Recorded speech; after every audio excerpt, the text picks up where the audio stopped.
Hello everyone, আসসালামু আলাইকুম। তো আমরা ঘুরতে যাই কি মজা করলাম আজ সবটাই আপনাদের সাথে শেয়ার করছি। তো দেখেন, প্রথমে কিন্তু আমরা এই চাদরটা এখানে বিছিয়ে নিয়েছিলাম। তো তারপরেই কিন্তু আমরা একে একে করে মানে আমাদের যত জিনিস সব এখানে আমরা নিয়ে আসছিলাম, যত ব্যাগ ছিল আমাদের।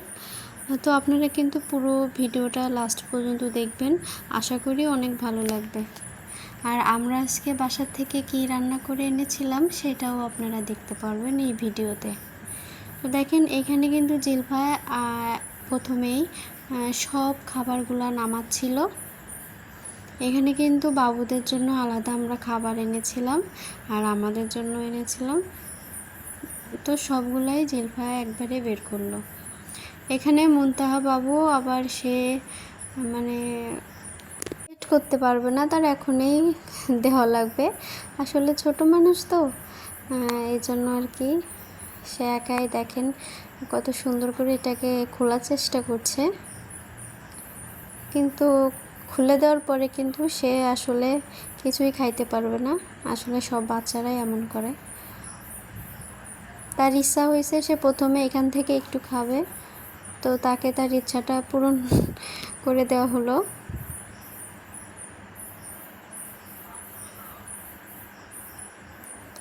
তারপরে কিন্তু সবার জন্য আলাদা আলাদা প্লেট দেওয়া হলো।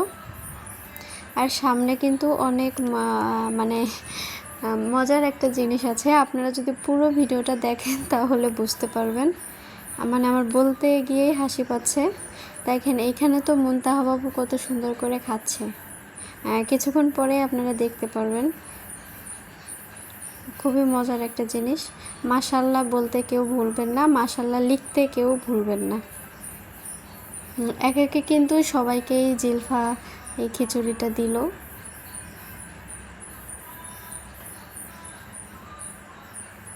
আর এদিকে দেখেন, আলফি বাবুর জন্য কিন্তু প্লেট দেওয়া হয়েছে। সে প্লেটগুলো আগে ছিঁড়ে খেয়েছে, খাওয়ার পরে তারপরে এই অর্ধেক প্লেটেই তাকে দেওয়া হয়েছে খিচুড়ি। আসলে আমরা জানি সে এটাও রাখবে না। তারপরে কিন্তু সবাইকে ডিম দিয়ে দেওয়া হলো।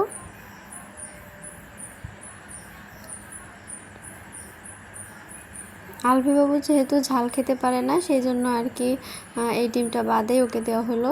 আর ওকে অল্প একটু খিচুড়ি দিয়েছিলাম, আর আমরা হচ্ছে সাথে ও মানে ওর খাবারে অল্প একটু সাদা ভাত মিশিয়ে দিয়েছিলাম যেন ওর ঝাল না লাগে। তো যাই হোক, আমরা কিন্তু অনেক আনন্দ করেছি, যেটুকু আনন্দ করেছি আপনাদের সাথে শেয়ার করলাম।